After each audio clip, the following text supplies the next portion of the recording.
الحمد لله نحمده ونستعينه ونستغفره ونؤمن به ونتوكل عليه ونعوذ بالله من شرور أنفسنا ومن سيئات أعمالنا من يهده الله فلا مضل له ومن يضلل فلا هادي له قال رب اشرح لي صدري ويسر لي أمري واحلل عقدة من لساني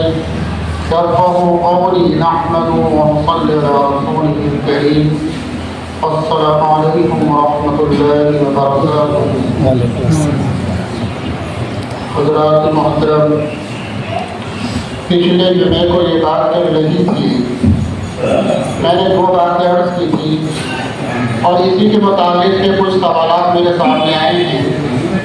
تو پہلے تو میں آپ کو یہ بات یاد کراؤں کہ میں نے پچھلے جمعے کیا باتیں عرض کی تھی،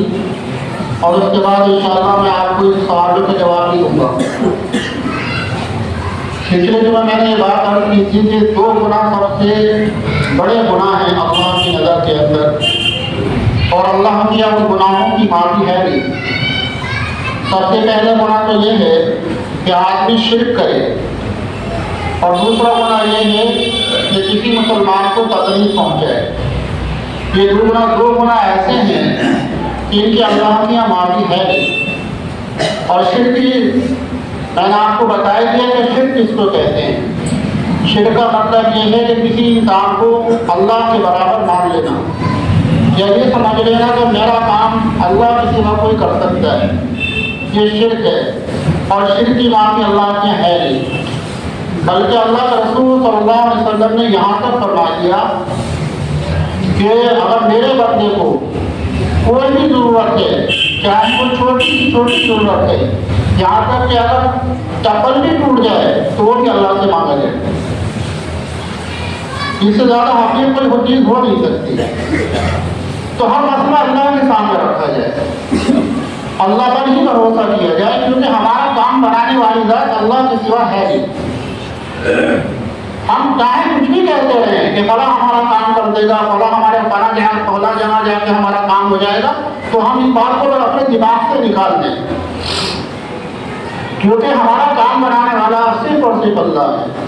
اور اپنے ہر معاملے کے اندر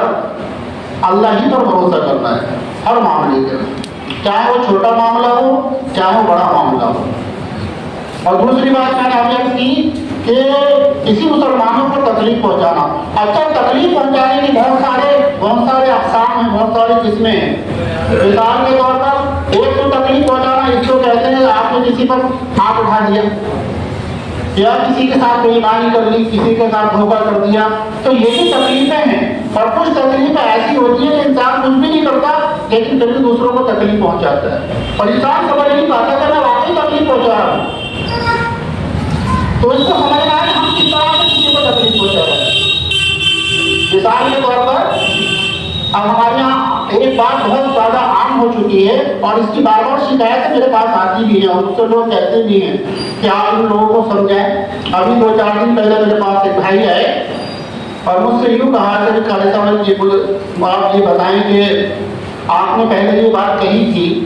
کہ جو مسلمان آپس میں بات چیت نہ کریں تو ان کی نماز قابل قبول نہیں، کوئی بھی عبادت قابل قبول نہیں۔ تو میں نے کہا بالکل ٹھیک بات ہے کہ کوئی انسان اگر کسی سے کوئی بات چیت نہ کرے 3 دن کا، یہ 3 دن کا جو یہ 3 دن کی جو دن کی ہے نا، یہ اللہ کے رسول صلی اللہ علیہ وسلم کی حدیث ہے۔ اللہ کے رسول صلی اللہ علیہ وسلم فرمایا کوئی مسلمان اگر 3 دن سے کسی مسلمان سے چھوٹ چھٹاؤ رکھ رہا ہے، بات چیت بند ہے، اب میں یہ بھی آپ کو صاف کرتا یہاں چلوں کہ یہاں مسلمان سے ہر ایک مسلمان مراد ہے، چاہے وہ رشتے دار ہوں، چاہے آپ اس کو جانتے ہو یا نہ جانتے ہو، یہ سب اس کے اندر داخل ہے۔ تو اگر کوئی انسان کسی سے بات چیت نہیں کر رہا اور اس کو 3 دن کا وقفہ ہو گیا، تو آپ اللہ کے رسول کی حدیث ہے یہ کہ نہ تو اس کی کوئی نماز قبول ہے، نہ اس کی کوئی عبادات قبول ہے، جب تک کہ وہ آپس میں صلح نہ کرے۔ تو انہوں نے مجھ سے یہ بات کہی کہ آپ نے مجھ سے یہ بات کہی تو آپ لوگوں کو اس بات بار بار اس کو سمجھائیں۔ اور ہمارے اس علاقے کے اندر اس علاقے کی بات کر رہا ہوں کیونکہ یہ شکایتیں میرے پاس اسی علاقے سے آئی ہیں، اور بلکہ یہ تو معاملہ ساری دنیا کا ہے، لیکن اس وقت میں جو بات کر رہا ہوں اسی علاقے کی بات کر رہا ہوں۔ اسی علاقے سے، اسی محلے سے کچھ لوگ ایسے ہیں جو آپس میں سالوں سے بات چیت نہیں کرتے، اور یہ بڑی تکلیف کا سبب ہے، افسوس کا مقام ہے کہ ہم کسی بھی آلات کی وجہ سے، کسی بھی وجہ سے ہم آپس میں بات چیت کرنا چھوڑ دیتے ہیں۔ دیکھو غلطیاں، گناہ یہ سب انسان کے ہوتے ہیں۔ ہر ایک انسان ایسا ہے جس سے غلطیاں ہوتی ہیں۔ اگر انسان سے غلطیاں نہ ہو تو پھر انسان ہی کہلائے گا، پھر وہ فرشتہ ہو جائے گا۔ ہر انسان سے غلطیاں ہوتی ہیں، اور بہترین غلطی کرنے والا وہ ہے جو معافی مانگنے ہوتا ہے، معافی مانگ لے۔ جو کہ اللہ کے رسول صلی اللہ علیہ وسلم کی حدیث ہے کہ اللہ کو سب عادتوں میں سب سے زیادہ پسند یہ ہے کہ اللہ معافی کو بہت زیادہ کرتا ہے،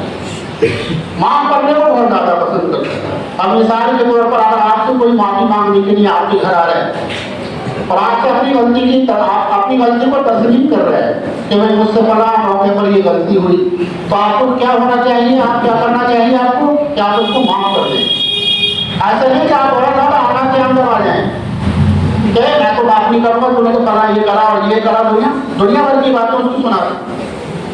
دنیا بھر کی باتوں سے کہنا شروع کر دیں، کہاں کی باتیں لے کر آپ کے گھر پر آپ سے معافی مانگنے آ رہے ہیں۔ تو اللہ کے رسول صلی اللہ علیہ وسلم کی حدیث ہے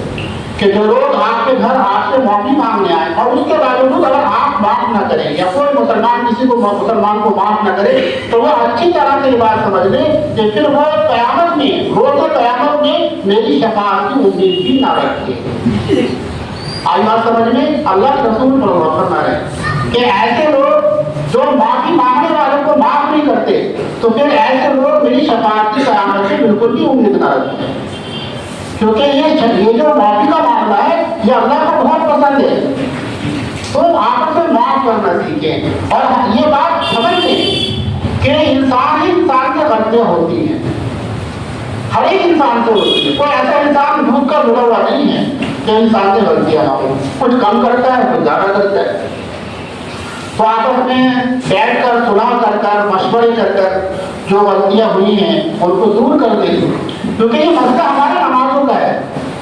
یہ مسئلہ ہماری عبادات کا ہے کہ آپ نماز پڑھ رہے ہیں، سب کچھ کر رہے ہیں، لیکن پتہ یہ چل رہا ہے کہ اس حرکت کی وجہ سے آپ کی تو نماز ہی قبول نہیں ہو رہی ہے، آپ کی کوئی عبادت قبول نہیں ہو رہی ہے۔ آپ حج کر آئے، آج آپ عمرہ کر آئے، پتہ چلا یہ تو قابل قبول ہے نہیں، کیوں؟ اس لیے کہ آپ اپنے بھائی سے بات چیت نہیں کر رہے، آپ ایک بھائی سے نفرت کر رہے ہیں، کینہ رکھ رہے ہیں۔ تو پھر اس بات کو ذہن نشین کریں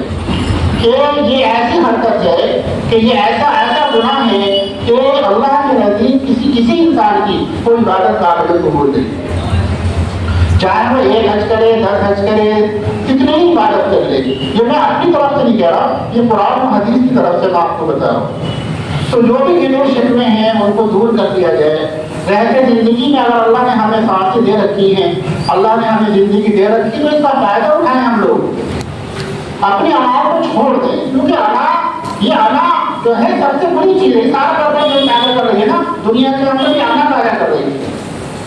انا کا مطلب سمجھ رہے ہیں، گھمنڈ جس کو کہتے ہیں، تو میں تو گھمنڈ میں آ گیا، گھمنڈ اتنی بری چیز ہے، کیونکہ گھمنڈ جو ہے کس کی صفت ہے؟ یہ اللہ کی صفت ہے۔ اللہ اپنی ذات پر گھمنڈ کرتا ہے کہ میں نے دنیا کو بنایا، ہر چیز کو میں نے بنایا، ظاہر سی بات ہے یہ صفت کس کی ہوئی؟ اللہ کی ہوئی۔ اور کوئی انسان دنیا کی صفت اپنانے لگے کہ میں